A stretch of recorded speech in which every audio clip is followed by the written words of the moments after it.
ദൈവനാമത്തിന് മഹത്വം ഉണ്ടാകട്ടെ.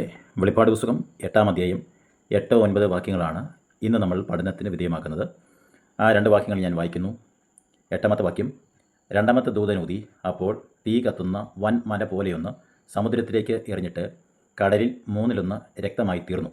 9-ാമത്തെ വാക്യം: സമുദ്രത്തിൽ പ്രാണനുള്ള സൃഷ്ടികളിൽ 1/3 ചത്തുപോയി, കപ്പലുകളിലും 1/3 ഛേദം വന്നു. ഇവിടെ വെളിപ്പാട് പുസ്തകം 8-ന്റെ 8 തീ കത്തുന്ന വൻ മലയല്ല, വൻ മല പോലെ ഉള്ള ഒന്ന്.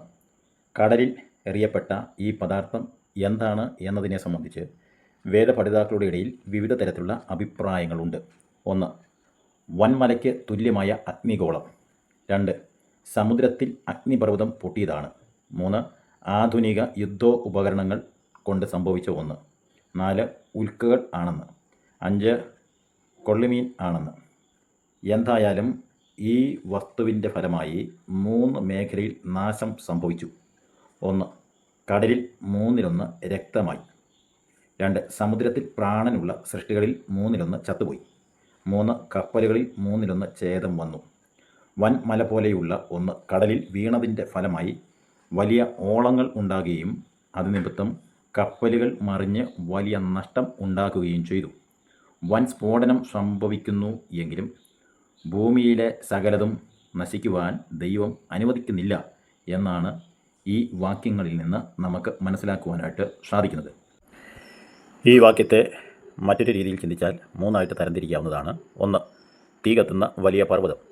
ദൈവത്തിൻ്റെ ന്യായവിധിയുടെ ശക്തിയെ സൂചിപ്പിക്കുന്ന പ്രതീകമായി പല വ്യാഖ്യാതാക്കളും കാണുന്നു. പഴയ നിയമത്തിൽ പർവ്വതം ചിലപ്പോൾ രാജ്യങ്ങളെയും ശക്തികളെയും സൂചിപ്പിക്കുന്നു. ഉദാഹരണത്തിന് ഇരമ്യാവ് 51:25. അതിനാൽ ഒരു വലിയ രാഷ്ട്രീയ, സാമൂഹിക അല്ലെങ്കിൽ ആത്മീയ ശക്തിയുടെ വീഴ്ചയെ സൂചിപ്പിക്കുന്നതായി ചിലർ വ്യാഖ്യാനിക്കുന്നു.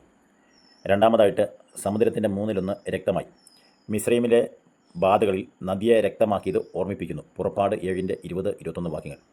മനുഷ്യരുടെ പാപത്തിനെതിരായ ദൈവത്തിൻ്റെ ന്യായവിധിയുടെ ഒരു ചിത്രമാണിത്. 1/3 എന്നത് പൂർണ്ണമായ നാശമല്ല, എന്നാൽ ഗുരുതരമായ ഒരു ഭാഗിക വിധിയാണ് കണക്കാക്കപ്പെടുന്നത്. മൂന്നാമതായിട്ട് ജീവികളിൽ 1/3 ചത്തു. സമുദ്രജീവികളുടെ വലിയ നാശം. മനുഷ്യരുടെ പാപം സൃഷ്ടിയെയും ബാധിക്കുന്നു എന്ന സന്ദേശം ഇതിലുണ്ട്. കപ്പലുകളിൽ 1/3 നശിച്ചു. വ്യാപാര, സാമ്പത്തിക വ്യവസ്ഥ, മനുഷ്യരുടെ സമ്പത്ത് എന്നിവയ്ക്ക് തിരിച്ചടി ഉണ്ടാകുമെന്ന സൂചനയാണ് കാണുന്നത്. ദൈവമില്ലാതെ മനുഷ്യൻ ആശ്രയിക്കുന്ന ഭൗതിക സുരക്ഷകൾ സ്ഥിരമല്ലെന്ന ഓർമ്മപ്പെടുത്തൽ ഇതിൽ ഉണ്ട്. ദൈവത്തിൻ്റെ ന്യായവിധി യാഥാർത്ഥ്യമാണ്. വിധി വരുമ്പോൾ പ്രകൃതിയെയും സാമ്പത്തിക വ്യവസ്ഥയെയും മനുഷ്യൻ്റെ ശക്തിയെയും ഇതിന് രക്ഷ നൽകുന്നില്ല എന്ന് കാണും. 1/3 എന്ന പരാമർശം ദൈവം ഇപ്പോഴും മാനസാന്തരത്തിന് അവസരം നൽകുന്നു എന്നത് സൂചിപ്പിക്കുന്നു. കാരണം ഇത് പൂർണ്ണനാശമല്ല.